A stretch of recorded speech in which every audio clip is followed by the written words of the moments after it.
I like the Rams, and I like the under. I liked it better until all the players on the Rams suddenly found out that they have COVID issues. Jalen Ramsey, Tyler Higbee, potentially 5 starters for the Rams. It's now an issue with the Bulls. It's an issue in the NBA. It's an issue, I believe, with the Edmonton Oilers in the NHL, although I don't know anything about the Edmonton Oilers, and I can't point to Edmonton on a map of Canada. Sorry, not a big NHL guy. But what all this is representing is COVID's not going away. And people are going to be all fired up because I had the gall to say this. But when do we start treating COVID like the seasonal flu for young, healthy athletes? All of these leagues have massive numbers of players that are double vaccinated. There are no players that I'm aware of that are having significant health-related issues, high school, college, pro, really no coaches either. If you are healthy enough to play a sport at a really high level, NHL, Major League Baseball, NFL, if COVID's never going away, why are we going to treat COVID different than we have every virus that has ever existed, right? Michael Jordan is famous for the flu game, whether or not the flu is what was actually causing his malady in that series against the Utah Jazz. We have had tons of teams this year with flu outbreaks, not only having their players travel, but having them play, and no one even blinks, even though the seasonal flu has become, for young people, every bit as dangerous, if not more dangerous by and large, than COVID, and the threat level is minimal in both cases. So people say, oh my God, how could you even make this argument? I make this argument by looking at the data.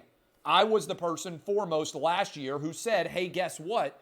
We can safely play college football. Guess what we did? Safely play college football. I was the person who said, hey, we can safely play college basketball. Guess what we did? Play college basketball safely. I was the person who said we need full stadiums this year for college football. What happened? The number of cases plummeted in the SEC, all over the South, all over Red State America as college football season was taking place. I was on a bus tour. I was in packed stadiums, hardly anybody wearing a mask. I was in packed bars, restaurants, packed tailgate scenes. All of it occurred, and we did it safely. So why in the world are we still acting like players, if they are asymptomatic, can't play if they so choose? I don't understand it. Football itself is far more dangerous to players' health than testing positive for COVID. And some people who are going to attack me, they're going to be so angry. How in the world could you ask this question? Sooner or later, we have to get back to normalcy. And the only way I know to get back to normalcy is by, wait for it, acting normal. You know, the Washington Post, the New York Times over the weekend, headline, Sunday editorial, Sunday New York Times edition, COVID isn't going anywhere. It's time we started acting like it. You know who that sounds like? Your boy here for basically the past 2 years. Here's the opening of the New York Times editorial. Nearly 2 years into the pandemic, it's clear COVID's not going to disappear anytime soon. Surges will happen, variants of concern will pop up, and mitigation strategies will need to evolve. Yet too many Americans are still paralyzed with doubt and fear over each new uncertainty as trust in government and other institutions to manage the virus ranges from shaky to non-existent. I am reading directly from the New York Times right now. It's past time to ask ourselves, as another COVID winter begins, if we have to keep living like this, anxious over the unknown, worried about large indoor gatherings, tense at every bit of virus news, and frustrated and at times contemptuous of fellow Americans who have a dramatically different sense of acceptable risk. Okay, that sounds like your boy, and it sounds like what I've been saying for the past couple of years. I want to tie this all in with the importance of sending a message about normalcy. It is normal for players who feel healthy enough and have the flu to play.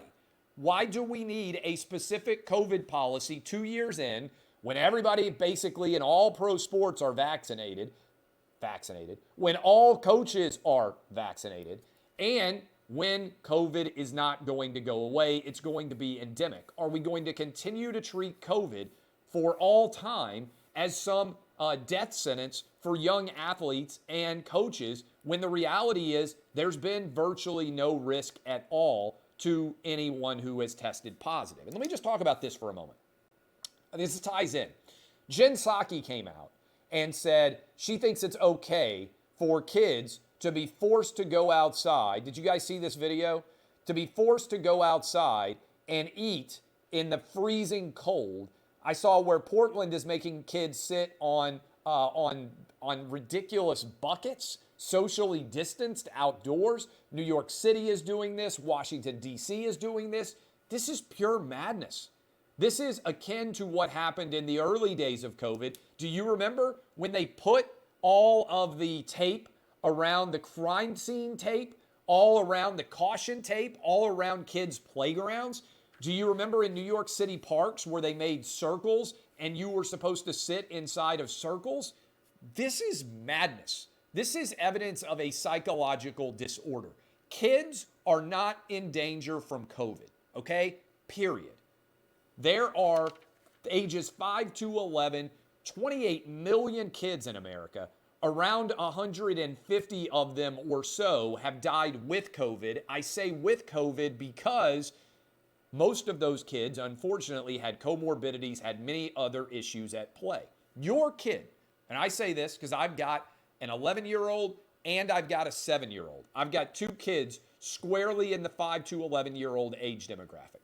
My kids and your kids, if they are that same age, are more likely to die of the seasonal flu. They are more likely to be murdered.